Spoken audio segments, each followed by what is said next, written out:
मुंबई की चमचमाती गलियों में जहां रोशनी और अंधेरा एक दूसरे से हमेशा आंख मिचौली खेलते हैं, वहां एक छोटा सा फ्लैट था जहां इमरान और नाजिया अपनी शादीशुदा जिंदगी की तस्वीर को रंगने की कोशिश कर रहे थे। इमरान एक मध्यम वर्गीय सॉफ्टवेयर इंजीनियर जिसके लिए जिंदगी का मतलब था सुबह 9 से शाम 6 की नौकरी, और नाजिया उसकी खूबसूरत पत्नी जो बाहर से देखने में एक परफेक्ट हाउसवाइफ थी, लेकिन जिसके दिल में कुछ और ही तूफान उठ रहे थे। उनकी शादी को 5 साल हो चुके थे, मगर प्यार की वो चिंगारी जो कभी उनके बीच जलती थी अब धीरे धीरे राख में बदल रही थी। इमरान को शक था नाजिया का व्यवहार पिछले कुछ महीनों से बदला हुआ था। वो अक्सर फोन पर व्यस्त रहती, देर रात तक मैसेज टाइप करती, और जब इमरान पूछता कि किससे बात हो रही है तो वो हंसकर टाल देती, अरे बस सायरा है, मेरी कॉलेज की दोस्त। लेकिन इमरान का दिल मानने को तैयार नहीं था। उसकी आंखों में एक अनकहा दर्द था जो नाजिया की हर मुस्कान के पीछे छुपा हुआ झूठ देख लेता था। एक रात जब बारिश मुंबई की सड़कों को भिगो रही थी, इमरान ऑफिस से जल्दी घर लौटा। उसने देखा कि नाजिया घर पर नहीं थी। उसका फोन स्विच ऑफ था। इमरान का दिल जोर जोर से धड़कने लगा। उसने नाजिया की अलमारी खोली जहां उसे एक पुराना डायरी मिला जिसके पन्नों में नाजिया की हैंडराइटिंग थी। डायरी के पन्ने खोलते ही इमरान की सांसें थम गईं। उसमें लिखा था, विक्रम, तुम वो आग हो जो मुझे जिंदगी देती है। इमरान के साथ ये जिंदगी एक जेल है। विक्रम, ये नाम इमरान के लिए नया नहीं था। विक्रम शर्मा, नाजिया का पुराना दोस्त, जो अब एक सफल बिजनेसमैन था। इमरान ने उसे कुछ पार्टियों में देखा था जहां नाजिया और विक्रम की हंसी और नजदीकियां इमरान के दिल में चुभती थीं। लेकिन उसने हमेशा अपने शक को दबाया, सोचकर कि शायद वो गलत है। मगर अब डायरी ने सारी सच्चाई उसके सामने ला दी। इमरान का गुस्सा और दर्द एक ज्वालामुखी की तरह फट पड़ा। उसने सोचा कि वो नाजिया से सवाल करेगा, उसे बेनकाब करेगा, लेकिन फिर उसने ठंडे दिमाग से सोचा, अगर वो नाजिया को सीधे पकड़ता तो शायद वो बहाना बना लेती। उसे सबूत चाहिए थे, और बदला, एक ऐसा बदला जो नाजिया और विक्रम को उनकी करतूतों की सजा दे। बदले की आग इमरान ने फैसला किया कि वो चुपके से नाजिया और विक्रम की हरकतों पर नजर रखेगा। उसने एक प्राइवेट डिटेक्टिव हायर किया जिसका नाम था रमेश। रमेश एक अनुभवी जासूस था जिसने कई हाई प्रोफाइल केस सॉल्व किए थे। इमरान ने उसे सारी बात बताई और नाजिया के फोन, ईमेल और सोशल मीडिया की निगरानी करने को कहा। कुछ हफ्तों बाद रमेश ने इमरान को एक फाइल दी। उसमें नाजिया और विक्रम की तस्वीरें थीं। दोनों एक लग्जरी होटल में एक दूसरे के गले में बाहें डाले हंसते हुए। फाइल में उनके व्हाट्सएप चैट्स की कॉपी भी थी जिसमें नाजिया ने विक्रम को लिखा था, मुझे इमरान से छुटकारा चाहिए, तुम मुझसे शादी करोगे ना? विक्रम का जवाब था, हाँ, लेकिन इमरान को पहले रास्ते से हटाना होगा। इमरान का खून खौल उठा। उसने सोचा था कि नाजिया सिर्फ बेवफा है, लेकिन यह तो उसकी जिंदगी का सवाल था। विक्रम और नाजिया मिलकर उसकी हत्या की साजिश रच रहे थे। उसका दिल टूट चुका था, लेकिन अब उसमें एक नई आग जली, बदले की आग। इमरान ने रमेश को बुलाया और कहा, मुझे इन दोनों को सबक सिखाना है, ऐसा सबक जो वो जिंदगी भर ना भूलें। रमेश ने सुझाव दिया कि वो पुलिस के पास जाए, लेकिन इमरान को कुछ और चाहिए था। वो चाहता था कि नाजिया और विक्रम को उसी दर्द से गुजरना पड़े जो उसने महसूस किया था। साजिश का जाल इमरान ने एक प्लान बनाया। उसने नाजिया से कहा कि वो एक बिजनेस ट्रिप पर गोवा जा रहा है और वहां एक हफ्ते तक रहेगा। नाजिया ने खुशी खुशी उसे विदा किया, शायद इसलिए कि उसे विक्रम के साथ वक्त बिताने का मौका मिलेगा। लेकिन इमरान गोवा नहीं गया। वो मुंबई में ही रुका, एक दोस्त के फ्लैट में, और वहां से उसने नाजिया और विक्रम की हर हरकत पर नजर रखी। रमेश ने बताया कि नाजिया और विक्रम ने गोवा में ही एक रिजॉर्ट बुक किया था जहां वो इमरान के गायब होने की खुशी मना रहे थे। इमरान ने रमेश से कहा कि वो रिजॉर्ट में एक वेटर की नौकरी ले ले और वहां की हर छोटी बड़ी जानकारी उसे दे। रमेश ने वैसा ही किया। उसने बताया कि विक्रम और नाजिया एक प्लान बना रहे थे, इमरान के लौटने पर उसे एक कार एक्सीडेंट में मारने की साजिश। इमरान ने ठान लिया कि वो इस साजिश को उसी के जाल में फंसाएगा। उसने रमेश की मदद से एक फर्जी पुलिस वाला हायर किया जो विक्रम को ब्लैकमेल करने का नाटक करेगा। इस फर्जी पुलिस वाले ने विक्रम को फोन किया और कहा कि उसे इमरान की हत्या की साजिश के बारे में सब पता है। उसने विक्रम से 50 लाख रुपए मांगे, वरना वो सारी जानकारी पुलिस को दे देगा। विक्रम घबरा गया। उसने नाजिया को बताया, सारंगम, और दोनों में तनाव शुरू हो गया। नाजिया ने विक्रम पर चिल्लाना शुरू किया, यह तुम्हारी गलती है, तुमने कहा था कि प्लान फूल प्रूफ है। विक्रम ने जवाब दिया, तुमने तो कहा था कि इमरान को कोई शक नहीं होगा। इमरान चुपके से उनकी बातें सुन रहा था। उसने रमेश के जरिए उनके फोन टैप किए थे। उसे देखकर सुकून मिल रहा था कि उसका प्लान काम कर रहा था, लेकिन उसका दिल अभी भी दुखी था। वो नाजिया से प्यार करता था और यह सच्चाई उसे हर पल तोड़ रही थी। आखिरी दांव इमरान ने आखिरी दांव खेलने का फैसला किया। उसने नाजिया को फोन किया और कहा कि वो गोवा से लौट रहा है, लेकिन उसकी कार का एक्सीडेंट हो गया है और वो हॉस्पिटल में है। नाजिया घबरा गई। वो तुरंत विक्रम के साथ हॉस्पिटल पहुंची, जहां इमरान बेड पर लेटा हुआ था, चेहरा बांधा हुआ, जैसे सचमुच उसे चोट लगी हो। नाजिया ने आंसू बहाए, इमरान का हाथ पकड़ा और कहा, मुझे माफ कर दो इमरान, मैं तुम्हारे बिना नहीं जी सकती। लेकिन इमरान के दिल में अब कोई जगह नहीं थी। इमरान की जिंदगी अब एक खाली कैनवास की तरह थी। नाजिया और विक्रम की गिरफ्तारी के बाद मुंबई की वो तंग गलियां, जहां कभी उनकी हंसी गूंजती थी, अब उसे सन्नाटे की तरह चुभने लगी। इमरान ने फैसला किया कि वो इस शहर को छोड़ देगा, मगर उसका मन अभी भी उसी भंवर में फंसा था। प्यार, धोखा और बदले की आग। उसने सोचा कि शायद एक नई जगह, नया माहौल उसे उस दर्द से आजादी देगा जो नाजिया की बेवफाई ने उसे दिया था। लेकिन क्या सचमुच वो उस दर्द को भुला पाएगा? नई शुरुआत, पुराने साये। इमरान ने मुंबई छोड़कर पुणे में एक छोटा सा फ्लैट किराए पर लिया। पुणे की शांत वादियां और हरियाली उसे सुकून देती थीं, मगर रातें अब भी वैसी ही थीं, लंबी, उदास और नाजिया की यादों से भरी। वो दिन में एक फ्रीलांस सॉफ्टवेयर डेवलपर के तौर पर काम करता और रात में उस डायरी को पढ़ता, उस हफ्ते दिन विटी पर अमरतम, जिसे नाजिया ने लिखा था। हर पन्ना उसे एक नई चोट देता, फिर भी वो उसे छोड़ नहीं पाता था। एक दिन इमरान को एक अनजान नंबर से कॉल आया। दूसरी तरफ एक औरत की आवाज थी जो घबराई हुई लग रही थी। इमरान साहब, मैं सायरा हूं, नाजिया की दोस्त, मुझे आपसे मिलना है, बहुत जरूरी बात है। इमरान का दिल धक से रह गया। सायरा का नाम उसे नाजिया की डायरी से याद था। वो वही थी जिसे नाजिया अपने बहाने में इस्तेमाल करती थी। इमरान ने सायरा से मिलने का फैसला किया। वो पुणे के एक छोटे से कैफे में पहुंचा। सायरा पहले से बैठी थी। सायरा एक साधारण सी दिखने वाली औरत थी, मगर उसकी आंखों में एक अजीब सी बेचैनी थी। उसने इमरान को देखते ही कहा, मुझे माफ कर दीजिए इमरान, मुझे नहीं पता था कि नाजिया और विक्रम इतना नीचे गिर जाएंगे। इमरान ने ठंडे लहजे में पूछा, तुम्हें क्या पता था सायरा, और अब क्यों मिलना चाहती हो? सायरा ने एक गहरी सांस ली और बोली, नाजिया ने मुझे सब बताया था। वो विक्रम के साथ थी, ये मुझे पता था, लेकिन जब उसने मुझे बताया कि वो तुम्हें मारने की योजना बना रही है, तो मैंने उसे रोकने की कोशिश की। उसने मुझे धमकाया, कहा कि अगर मैंने किसी को बताया तो वो मुझे भी नहीं छोड़ेगी। मैं डर गई थी इमरान, लेकिन अब जब वो जेल में है, मुझे लगता है कि मुझे सच बोलना चाहिए। इमरान का गुस्सा फिर से भड़क उठा। तो तुम चुप क्यों रही? तुमने मुझे पहले क्यों नहीं बताया? सायरा की आंखें भर आईं। मुझे डर था इमरान, नाजिया बदल गई थी, वो पहले जैसी नहीं थी। विक्रम ने उसे अपने जाल में फंसा लिया था। वो उससे शादी करना चाहती थी, वो बस नाजिया का इस्तेमाल कर रहा था। नया खुलासा। सायरा ने इमरान को एक और चौंकाने वाला सच बताया। विक्रम का असली मकसद नाजिया नहीं, बल्कि इमरान की संपत्ति थी। इमरान के पास उसके पिता की छोड़ी हुई एक पुरानी प्रॉपर्टी थी, जो मुंबई के पॉश इलाके में थी। उसकी कीमत करोड़ों में थी। विक्रम ने नाजिया को यह यकीन दिलाया था कि अगर इमरान को रास्ते से हटा दिया जाए, तो वो उस प्रॉपर्टी को बेचकर एक नई जिंदगी शुरू कर सकते हैं। नाजिया, जो पहले से ही इमरान की साधारण जिंदगी से तंग आ चुकी थी, विक्रम के झांसे में आ गई। इमरान को यकीन नहीं हो रहा था। उसने सोचा था कि नाजिया की बेवफाई सिर्फ प्यार की वजह से थी, मगर यह लालच की बात थी। उसका दिल और टूट गया। उसने सायरा से पूछा, तुम अब ये सब क्यों बता रही हो? क्या चाहती हो?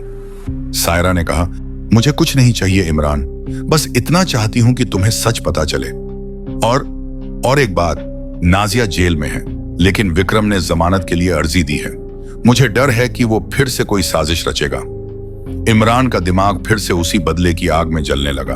उसने सोचा कि वो विक्रम को अब और मौका नहीं देगा। उसने सायरा को धन्यवाद दिया और रमेश को दोबारा कॉल किया। रमेश अब भी इमरान का भरोसेमंद साथी था।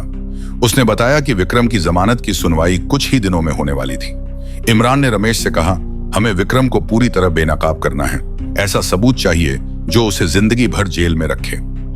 रमेश ने एक नया प्लान बनाया। उसने विक्रम के एक पुराने दोस्त को, जो अब उसका ड्राइवर था, पैसे देकर अपने पक्ष में किया। ड्राइवर ने बताया कि विक्रम के पास एक गुप्त लॉकर था, 20 पे है, जिसमें वो अपनी गैर कानूनी कारोबार की जानकारी रखता था।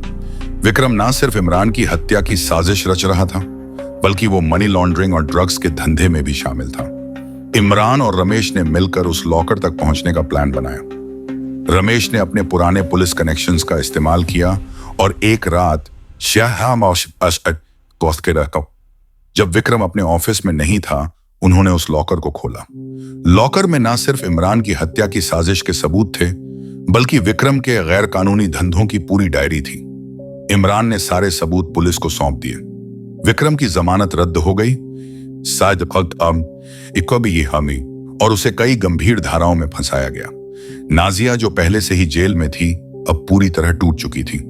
उसने इमरान को एक खत लिखा, जिसमें उसने माफी मांगी और कहा, मैंने तुम्हें खो दिया इमरान, मेरी लालच ने मुझे बर्बाद कर दिया। अंत का आलम इमरान ने वो खत पढ़ा, मगर उसका दिल अब पत्थर हो चुका था। उसने खत को जला दिया और पुणे की उस खिड़की से बाहर देखा, जहां बारिश की बूंदें अब भी गिर रही थीं। वो सोचने लगा कि क्या प्यार जैसी कोई चीज सचमुच होती है।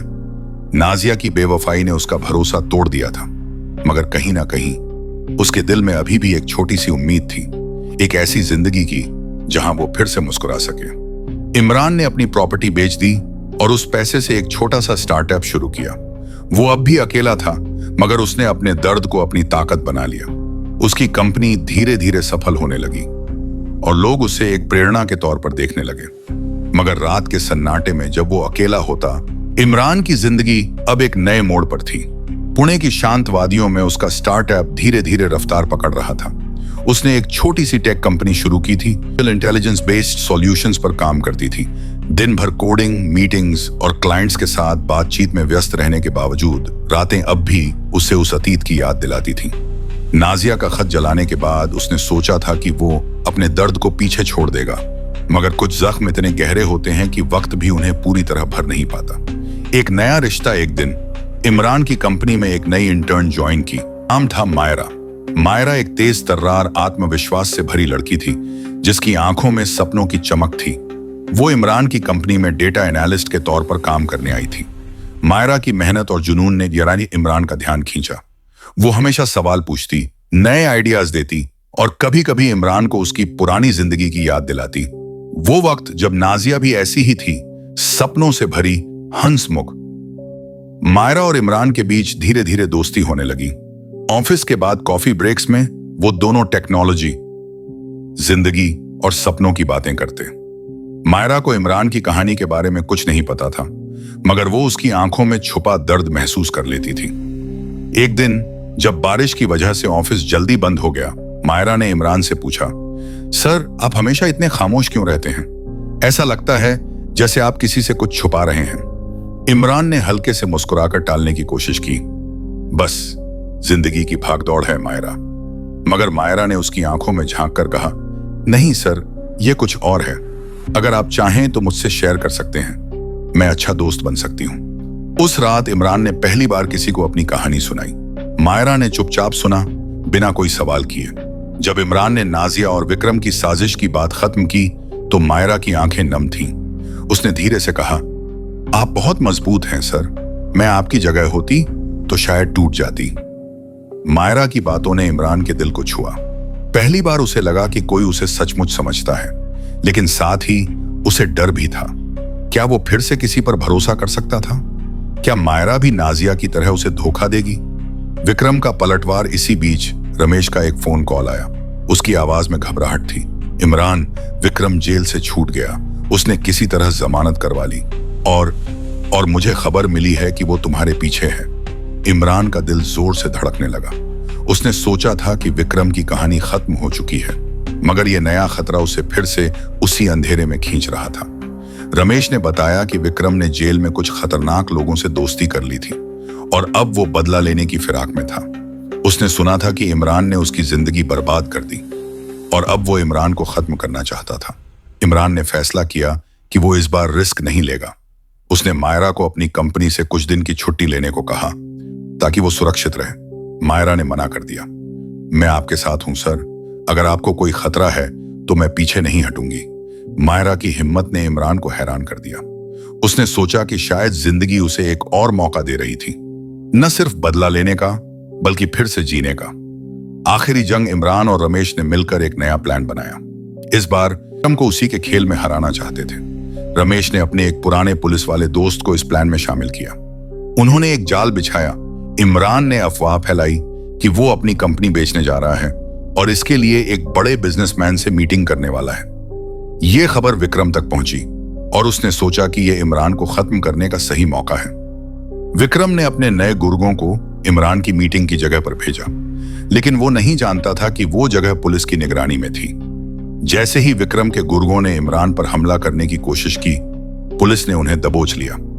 विक्रम, जो खुद उस जगह पर छुपकर सब देख रहा था, भागने की कोशिश करने लगा, मगर रमेश ने उसे पकड़ लिया। पुलिस ने विक्रम को फिर से गिरफ्तार किया और इस बार उसके खिलाफ इतने सबूत थे कि उसकी जमानत की कोई गुंजाइश नहीं थी। इमरान ने राहत की सांस ली, मगर उसका मन अभी भी भारी था। उसने सोचा कि बदले की इस आग ने उसे क्या दिया। विक्रम जेल में था, नाजिया टूट चुकी थी, मगर उसका दिल अब भी खाली था। एक नई सुबह कुछ महीने बाद इमरान की कंपनी को एक बड़ा कॉन्ट्रैक्ट मिला। उसकी मेहनत रंग लाई थी। मायरा अब उसकी कंपनी की पार्टनर बन चुकी थी और दोनों के बीच एक अनकहा रिश्ता पनप रहा था। इमरान अभी भी पूरी तरह से अपने अतीत को भूल नहीं पाया था, मगर मायरा की हंसी, उसकी बातें और उसका साथ उसे हर दिन एक नई उम्मीद देता था। एक रात जब पुणे की बारिश फिर से खिड़कियों पर दस्तक दे रही थी, मायरा ने इमरान से कहा, सर, जिंदगी हमें हमेशा दूसरा मौका देती है, बस हमें उसे थामने की हिम्मत चाहिए। इमरान ने उसकी ओर देखा और मुस्कुराया। पहली बार उसे लगा कि शायद वो सचमुच उस दर्द से बाहर निकल सकता है।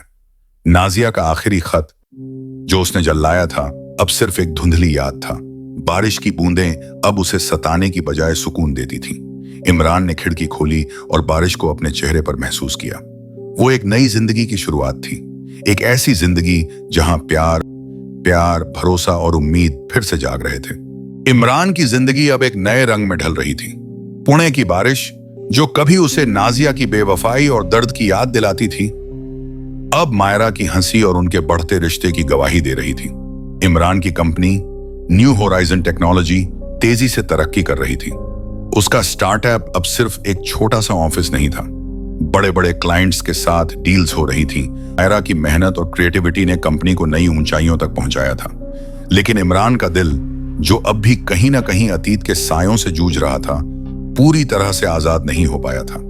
मायरा के साथ उसकी नजदीकियां बढ़ रही थीं, वही थी नहीं, मगर वो डर, धोखे का डर, उसे बार बार पीछे खींच लेता था। मायरा का साथ, नया भरोसा। मायरा और इमरान अब सिर्फ बॉस और इंटर्न नहीं थे। ऑफिस के बाद की कॉफी, देर रात तक प्रोजेक्ट्स पर चर्चा और पुणे की सड़कों पर लंबी सैर ने उनके बीच एक अनकहा बंधन बना दिया था। मायरा की जिंदादिली और उसका बेबाक अंदाज इमरान को हर बार हैरान करता। वो जानती थी कि इमरान का अतीत भारी है, मगर उसने कभी उस पर दबाव नहीं डाला। वो बस अपने छोटे छोटे तरीकों से इमरान को हंसाना और उसका भरोसा जीतना चाहती थी। एक शाम जब दोनों एक क्लाइंट मीटिंग से लौट रहे थे, मायरा ने अचानक कार रोक दी। पुणे की पहाड़ियों के पास एक सुनसान जगह थी जहां सूरज ढल रहा था और आसमान नारंगी रंग में रंगा हुआ था। मायरा ने इमरान की ओर देखा और कहा, इमरान, मैं जानती हूं कि तुम्हें यकीन करना मुश्किल है, लेकिन मैं वादा करती हूं, मैं वो इंसान नहीं हूं जो तुम्हें चोट पहुंचाए। तुम मुझे एक मौका दोगे? इमरान का गला रुंध गया। उसने मायरा की आंखों में देखा जहां सच्चाई और गर्मजोशी थी। उसने धीरे से कहा, मायरा, कोशिश कर रहा हूं, लेकिन मेरे जख्म वो अभी भी ताजा हैं। मायरा ने उसका हाथ थामा और बोली, मैं इंतजार करूंगी इमरान, जब तक तुम तैयार ना हो जाओ। उस पल में इमरान को लगा कि शायद जिंदगी उसे सचमुच दूसरा मौका दे रही है। अतीत का पंजा, लेकिन जिंदगी इतनी आसान नहीं थी। एक दिन रमेश का फिर से फोन आया। उसकी आवाज में वही पुरानी घबराहट थी। इमरान, तुम्हें सावधान रहना होगा। विक्रम जेल से भले ही न छूटा हो, लेकिन उसने अपने एक पुराने साथी को तुम्हारे पीछे लगाया है। उसका नाम है शेखर। वो खतरनाक है। इमरान का दिल फिर से धक धक करने लगा। उसने सोचा था कि विक्रम की कहानी खत्म हो चुकी है, मगर यह नया खतरा उसे फिर से उसी भंवर में खींच रहा था। रमेश ने बताया कि शेखर एक प्रोफेशनल क्रिमिनल था जिसे विक्रम ने जेल से कांटेक्ट किया था। विक्रम का मानना था कि इमरान ने उसकी जिंदगी बर्बाद की और अब वो चाहता था कि इमरान को भी वैसा ही दर्द मिले। इमरान ने मायरा को यह बात नहीं बताई। वो नहीं चाहता था कि मायरा इस खतरे में फंसे। उसने रमेश से कहा कि वो शेखर पर नजर रखे और उसकी हर हरकत की खबर दे। रमेश ने अपने नेटवर्क का इस्तेमाल किया और पता लगाया कि शेखर पुणे में ही है। वो इमरान की कंपनी के आसपास देखा गया था, शायद इमरान की दिनचर्या का पता लगाने की कोशिश में। नया जाल, नई साजिश। इमरान ने फैसला किया कि वो इस बार शेखर को मौका नहीं देगा। उसने रमेश के साथ मिलकर एक जाल बिछाया। उन्होंने एक फर्जी क्लाइंट मीटिंग का आयोजन किया जिसमें इमरान को अकेले एक सुनसान जगह पर जाना था। ये मीटिंग शेखर तक पहुंचाई गई ताकि वो इमरान पर हमला करने की कोशिश करे, लेकिन इमरान ने पहले से ही पुलिस को अलर्ट कर दिया था। उस रात जब शेखर इमरान पर हमला करने के लिए तैयार था, पुलिस ने उसे रंगे हाथों पकड़ लिया। शेखर ने पूछताछ में कबूल किया कि विक्रम ने उसे इमरान को खत्म करने के लिए हायर किया था। उसने यह भी बताया कि विक्रम जेल से एक बड़ा क्रिमिनल नेटवर्क चला रहा था और उसका इरादा सिर्फ इमरान को मारना नहीं था, बल्कि उसकी कंपनी को भी हड़पना था। पुलिस ने शेखर के जरिए विक्रम के नेटवर्क तक पहुंचने की कोशिश शुरू की। इमरान को राहत मिली, मगर उसका मन अब भी उलझन में था। वो सोचने लगा कि क्या यह बदले का सिलसिला कभी खत्म होगा। हर बार जब वो अपनी जिंदगी को पटरी पर लाने की कोशिश करता, अतीत उसे फिर से खींच लेता। मायरा का सच। इसी बीच मायरा को इमरान के बदले हुए व्यवहार का अंदाजा हो गया। उसने एक दिन इमरान को कॉर्नर किया और कहा, इमरान, कुछ छुपा रहे हो? मैं तुम्हारी आंखों में डर देख सकती हूं। बताओ क्या बात है? इमरान ने पहले तो टालने की कोशिश की, मगर मायरा की जिद के आगे उसे झुकना पड़ा। उसने शेखर और विक्रम की नई साजिश के बारे में बताया। मायरा गुस्से से भर उठी। ये लोग तुम्हें चैन से जीने क्यों नहीं देते? इमरान, हम मिलकर इसका सामना करेंगे। मायरा की हिम्मत ने इमरान को हैरान कर दिया। उसने सोचा कि शायद वो मायरा को गलत समझ रहा था। वो नाजिया की तरह नहीं थी। मायरा ने न सिर्फ इमरान का साथ दिया, बल्कि उसने अपनी कुछ टेक्नोलॉजी स्किल्स का इस्तेमाल करके शेखर के फोन को हैक करने में रमेश की मदद की। उन्होंने शेखर और विक्रम के बीच की कुछ रिकॉर्डिंग्स हासिल की जो पुलिस के लिए और सबूत बनी। एक नया अंत विक्रम का क्रिमिनल नेटवर्क धीरे धीरे बेनकाब हो गया। पुलिस ने उसके कई साथियों को गिरफ्तार किया और विक्रम को आजीवन कारावास की सजा सुनाई गई। नाजिया, जो जेल में अपनी सजा काट रही थी, ने इमरान को एक और खत लिखा। इस बार उसने लिखा, इमरान, मैंने सब कुछ खो दिया। तुम सही थे, मैं लालच में अंधी हो गई थी। मुझे माफ करना। इमरान ने वो खत पढ़ा और उसे बिना जवाब दिए फाइल में रख दिया। उसने फैसला किया कि अब वो अतीत को पूरी तरह पीछे छोड़ देगा। मायरा के साथ उसका रिश्ता अब एक नई गहराई पर पहुंच चुका था। एक दिन पुणे की बारिश में भीगते हुए इमरान ने मायरा से कहा, मायरा, मैंने बहुत कुछ खोया है, लेकिन तुमने मुझे फिर से जीना सिखाया। क्या तुम मेरे साथ ये जिंदगी बांटना चाहो?